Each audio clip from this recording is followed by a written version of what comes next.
میرے چینل میں آپ سب کو خوش آمدید۔ ملن قسط نمبر 1 کا اگلا پارٹ۔ ڈنر کے بعد ماہرہ، عمر اور ثنا لاؤنج میں بیٹھ کر لوڈو کھیلنے لگے۔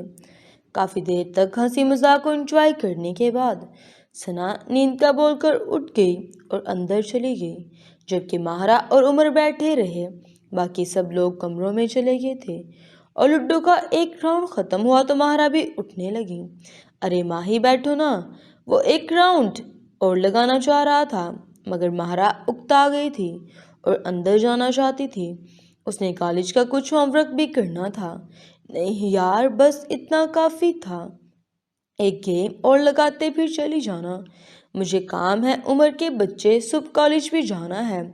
جا رہی ہوں، وہ صوفے پر سے اپنا دوپٹہ اٹھاتے ہوئے بولی تو عمر نے لمبا سانس لیا۔ اچھا ٹھیک ہے، گڈ نائٹ، ماہرہ نے کہا اور بیڈ روم کی طرف بڑھی۔ اس کا اور ثنا کا بیڈ روم کمبائن تھا، جس میں 2 سنگل بیڈ پڑے تھے، اور وہ دروازہ کھول کر اندر آئی تو ثنا موبائل ہاتھ میں لیے کروٹ کے بل لیٹی کچھ دیکھ رہی تھی۔ اور تم سوئی نہیں؟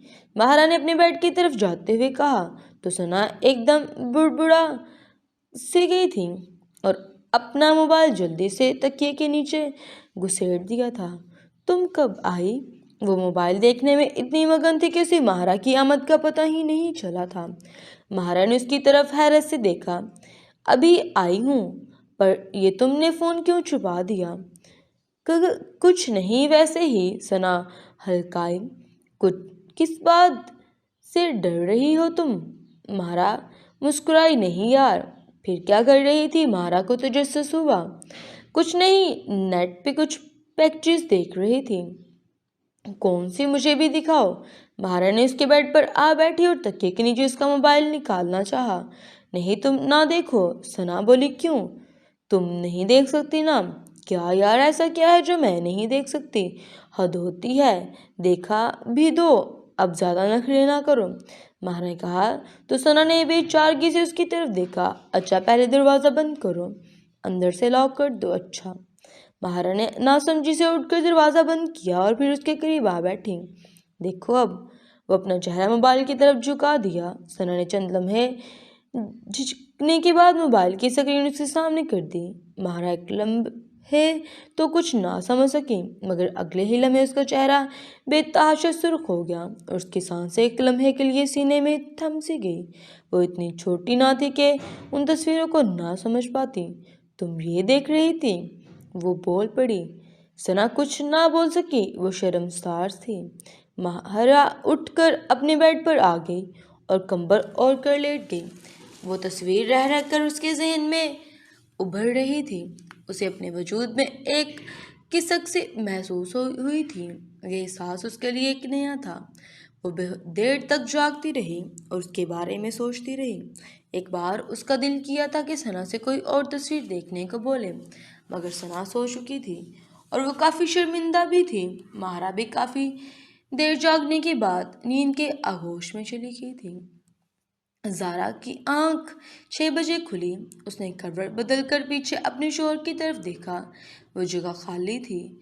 فاروق شاید اٹھ چکا تھا اور واش روم میں تھا۔ زارا کی پچھلی رات بے سکونی کی نظر ہو گئی تھی۔ فاروق اس کے جذبات کی پرواہ کیے بغیر اسے نظر انداز کر کے جلدی سو گیا تھا اور وہ بہت دیر تک کروٹیں بدلتی رہی۔ اب جاگنے کے بعد بھی اسے اپنے جسم میں ادھورا پن سا محسوس ہو رہا تھا۔ یہ ادھورا پن شوہر سے دوری کے سبب تھا۔ فاروق واش روم کا دروازہ کھول کر باہر آیا اور اسے یوں ہی لیٹے لیٹے دیکھتی رہی۔ وہ شیشے کے سامنے کھڑے ہو کر اپنے بال سکھا رہا تھا۔ اس نے شرٹ نہیں پہن رکھی تھی۔ اس کا بدن بے حد متوازن تھا۔ کچھ عرصہ جم جاتے رہنے کی وجہ سے سینہ ابھرا ہوا تھا اور بازو مضبوط تھے۔ وہ اسے یوں دیکھ رہی تھی۔ شادی کے 4 سال بعد بھی اس کی فاروق سے محبت کم نہ ہوئی تھی۔ وہ اس سے ایک پل نہ رہ سکتی تھی۔ پچھلی رات اس کی باہوں سے دور رہ کر وہ بری طرح بے تاب ہو گئی تھی۔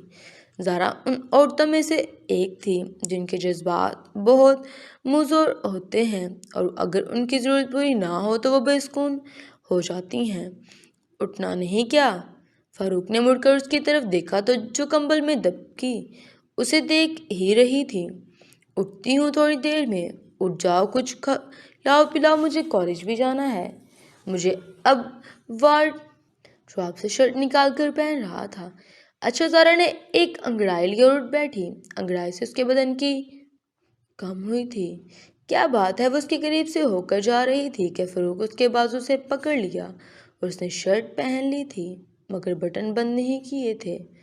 کچھ نہیں، اس نے زارا کا چہرہ ہاتھ میں پکڑ کے اوپر کیا اور اس کے گلابی گال بے حد خوبصورت لگ رہے تھے۔ خفا ہو مجھ سے؟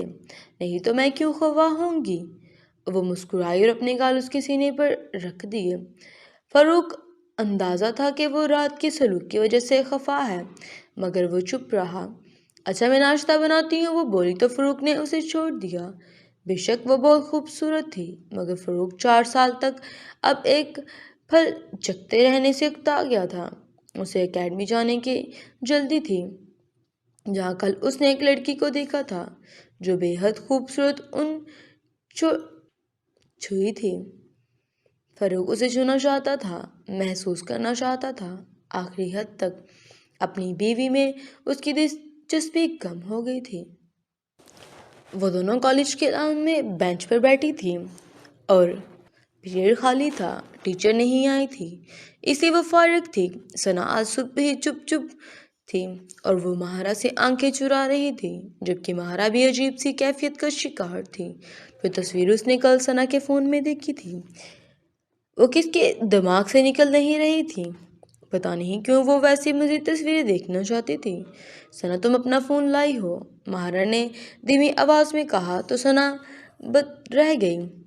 نہیں، فون تو گھر پہ ہی ہے۔ کیوں؟ نہیں، ویسے ہی پوچھ رہی ہوں، ثنا نے اپنے نیچے ہونٹ کو دانتوں میں لیتے ہوئے کہا۔ ثنا فون گھر چھوڑ آئی تھی ورنہ وہ ثنا سے مزید تصویریں دکھانے کو کہتی اور وہ مزید دیکھنا چاہتی تھی۔ ثنا، وہ جو تم دیکھ رہی تھی رات کو تصویریں؟ ہاں، ثنا نے نگاہیں چراتے صرف اتنا ہی کہا۔ وہ تم روز دیکھتی ہو؟ نہیں، کبھی کبھار۔ آج دیکھو گی کہ نہیں؟ ماہرہ نے نیچے ہونٹ کو مسلسل کاٹ رہی تھی اور اسے سمجھ نہیں آ رہی تھی کہ کیسے ثنا کو یہ بات بولے۔ اگر دیکھو تو مجھے بھی بتانا اور میں بھی آؤں گی تمہارے بیڈ پہ دیکھنے، اسے ثنا سے کہا اور اٹھ کر کلاس کی طرف بڑھ گئی۔ ثنا اس کے پیچھے آ رہی تھی۔ کلاس بھری پڑی تھی۔ جب فاروق کلاس میں داخل ہوا اور وہ تھرڈ رو میں بیٹھی ہوئی تھی یہ فاروق کی پہلی نظر میں ہی پتہ چل گیا تھا۔ لیکچر کے دوران وہ اسے بطور خاص دیکھ رہا تھا۔ اسکارف اور سٹائلش سے شلوار سوٹ میں وہ بہت سلجھی ہوئی نظر آ رہی تھی۔ وہ لیکچر کے دوران اسٹوڈنٹ سے کچھ نہ کچھ پوچھتا رہا۔ آپ بتائیں؟ کئی اسٹوڈنٹس نے پوچھنے کے بعد اس سے مخاطب کیا۔ فاروق نے جان بوجھ کر اس سے مشکل سوال پوچھا تھا۔ جی سر۔ وہ اپنے خیالوں میں گم تھی۔ یوں مخاطب کیے جانے پر گھبرا گئی۔ جی، آپ سے ہی پوچھ رہا ہوں، اس نے اپنا سوال دہرایا۔ سوری سر، اس نے کوئی جواب نہ دیا اور بن پایا فاروق کو اس کی آواز بھی بے حد پیاری لگی، مدھر سی، اس کی سراپے کی طرح۔ اسے حاصل کرنے کا شوق اسے لمحے کچھ اور بڑھ گیا۔ نام کیا ہے آپ کا؟ ماہرہ۔ فاروق نے کچھ اسٹوڈنٹس کے نام لیے جس میں ماہرہ کا نام بھی تھا۔ آپ سب کلاس کے بعد میرے آفس میں آئیں۔ کمزور اسٹوڈنٹس کے لیے میرے پاس کچھ آپشنز ہیں جو میں آپ کو بتاؤں گا اور وہ اسٹڈی میں ہیلپ کرے گی۔ ٹھیک ہے سر، اس نے کہا تو فاروق نے لیکچر بھی شروع کر دیا۔ کلاس کے بعد ماہرہ ثنا کے ساتھ آفس کی طرف بڑھی۔ وہاں اس کی کلاس کے کچھ اسٹوڈنٹ پہلے سے ہی کھڑے تھے اور ایک ایک کر کے اندر جا رہے تھے۔ ماہرہ کا نمبر آیا تو وہ بھی گھبرائی ہوئی تھی اندر داخل ہوئی۔ جی سر، وہ سامنے جا کر کھڑی ہو گئی۔ بیٹھو، انہوں نے کرسی کی طرف اشارہ کیا تو ماہرہ کرسی کے کنارے پر ٹک گئی۔ فاروق کی پرشوق نگاہیں اس پر جمی ہوئی تھی۔ یقیناً یہ لڑکی کسی کو بھی پاگل کر سکتی ہے، اس نے سامنے بیٹھی لڑکی کی جسمانی نشیب و فراز کو نگاہوں میں تولتے ہوئے سوچا۔ جی تو ماہرہ مجھے لگ رہا ہے کہ میری لیکچر کو سمجھ نہیں پا رہی۔ نہیں سر، مجھے آتا ہے، سمجھ بہت اچھا پڑھاتے ہیں آپ، وہ بولی۔ مجھے نہیں لگتا کہ تمہیں سمجھ آتی ہے، تم کلاس میں سوال بھی نہیں پوچھتی، اس لیے میں تمہاری مدد کرنا چاہتا ہوں۔ اسٹڈی سے ریلیٹڈ کوئی مسئلہ ہو تو آپ کھل کے بتائیں۔ ایسا کچھ نہیں ہے سر، وہ اب پرسکون وہ انہیں اپنے اکیڈمک ریکارڈ کے بارے میں بتانے لگی۔ فروغ دلچسپی سے سنتا رہا۔ کچھ ہی دیر میں وہ روانی سے باتیں کر رہے تھے۔ خیر، تمہیں کوئی بھی مسئلہ ہو تو تم مجھے بتاؤ، یہ میرا نمبر ہے، لے لو۔ فروغ نے ایک چٹ سے اس کی طرف بڑھائی، جو ماہرہ نے تھام لی اور بیگ میں ڈال دی۔ اس کی سوچ ٹیچر کے بارے میں تیزی سے بدلی تھی۔ آتے وقت وہ کافی ڈری ہوئی تھی، مگر اب فرینڈلی سا ماحول بن گیا تھا۔ وہ ٹیچر ویسے بھی بے حد عمدہ پرسنالٹی کا مالک تھا۔ نوٹس چاہیے تو وہ بھی بتاؤ، اگر مل جائیں تو بہت اچھا ہے سر۔ وہ اٹھ کر پرس کاندھے پر ڈالتی ہوئی بولی۔ کل لے جاؤں گا، وہ بولا۔ اچھا سنا، وہ اس کی لچکیلی کمر کو دیکھتے ہوئے بولا۔ ماہرہ جو اٹھ کر باہر جا رہی تھی پیچھے مڑی۔ جی تم بہت خوبصورت ہو، وہ بھاری آواز میں بولا۔ ماہرہ کی رنگت سرخ ہو گئی۔ اگلے کی اس کے لیے کمنٹ سیکشن میں نیکسٹ لکھیں۔ اللہ حافظ۔